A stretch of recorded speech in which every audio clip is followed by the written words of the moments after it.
ও hero ওই রিলের hero, real hero নয় তো। কালকে যদি অন্য কোনো দল আসে আপনাকে বলে রাখি মিলিয়ে নেবেন, এখানে এই পাঁশকুড়াতে এখানে এসেছি, আমার রেকর্ড রাখুন ভিডিওটা। আগামী দিনে তো সরকার পরিবর্তন হবে, দেববাবুকে দেখবেন কোথায়, দেখবেন নতুন যে সরকার এসে তার কোলে উঠে বসে আছে। এদের কাজই হচ্ছে এরকম, এদের বিজনেসটা এরা বোঝে। বিজনেসটা কি? এদের ফিল্মের প্রমোশন। ফিল্মটা কত ভালোভাবে ডিস্টার্ব না হয় বিভিন্ন হলে যাতে চলে। দেববাবু যদি এখন শাসকের বিরোধিতা করে অন্যান্য হল মালিককে যে বলবে ফিল্ম চালাবি না, তাহলে দেববাবুর ফিল্ম ডাউন হবে। ওর দরকার নেই বাবা, আমি 3.5 লাখ টাকা এমনি মাসে পাবো, আমার ফিল্ম আমার তল তড়িয়ে চলবে। ওদের কথা ভরসা করে আপনি মানে ব্যাঙের বাসায় এ করে খাল কাটালে হবে? কবে ব্যাংক পিচ্ছাপ করবে তার পুকুর ভরবে ভাবলে হবে ভাই? আপনাকে আপনার প্রতিনিধি তৈরি করতে হবে। এবার এই আপনার প্রতিনিধি কি শুধু মুসলমান করলে হয়ে যাবে? কি মনে হয়? হ্যাঁ মনে হয়? অনেকে বলে, আমি ক্লিয়ার করি একটা, অনেকে বলে যে মুসলমান দরকার, এবার ভালো একটা মুসলমান দরকার, লাভ কি হবে? হ্যাঁ ফিরাদ হাকিম কি ভাইয়ের নাম কি, এই ধরো কি বলেন, সিদ্দিকুল্লাহ চৌধুরী,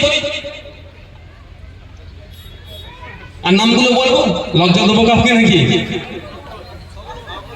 লাভ কি আছে ভাই? লাভ কি আছে?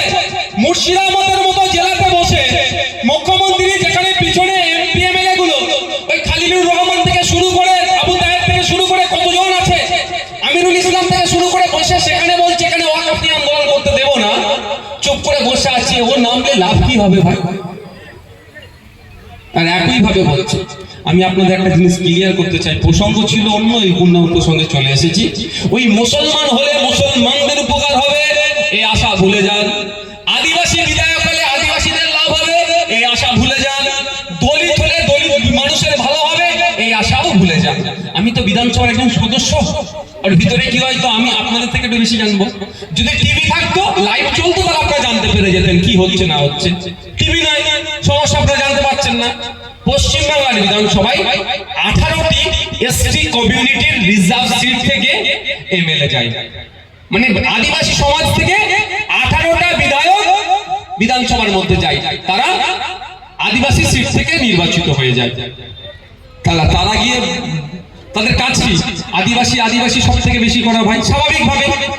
কিন্তু দুর্ভাগ্য, তারা গিয়ে বলিষ্ঠ কণ্ঠে এটা একবার বলতে শুনলাম না যে এসটি কোটাই নন এসটি গুলো চাকরি কেন পাচ্ছে, তাদের বিরুদ্ধে কজনের বিরুদ্ধে ব্যবস্থা নিয়েছো সেটা জবাব দাও, এটা শুনতে পেলাম না। কিন্তু তারা আদিবাসী সমাজ থেকে গিয়েছে।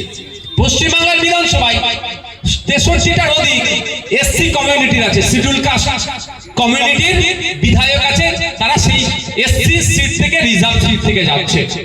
তারা গিয়ে ভিতরে বলছে না যে ফেক এসসি সার্টিফিকেট গুলো দেওয়া বন্ধ হোক, যারা জেনারেল তারা এসসি কোটায় কেন চাকরি করছে এই চাকরি দেওয়াগুলোকে বন্ধ হোক, এমবিবিএস এর ক্ষেত্রে, উচ্চ শিক্ষার ক্ষেত্রে, প্রমোশনের ক্ষেত্রেও কেন এসসিদের সাথে ইনজাস্টিস হচ্ছে এই কাজ জোর গলায় বলতে শুনলাম না।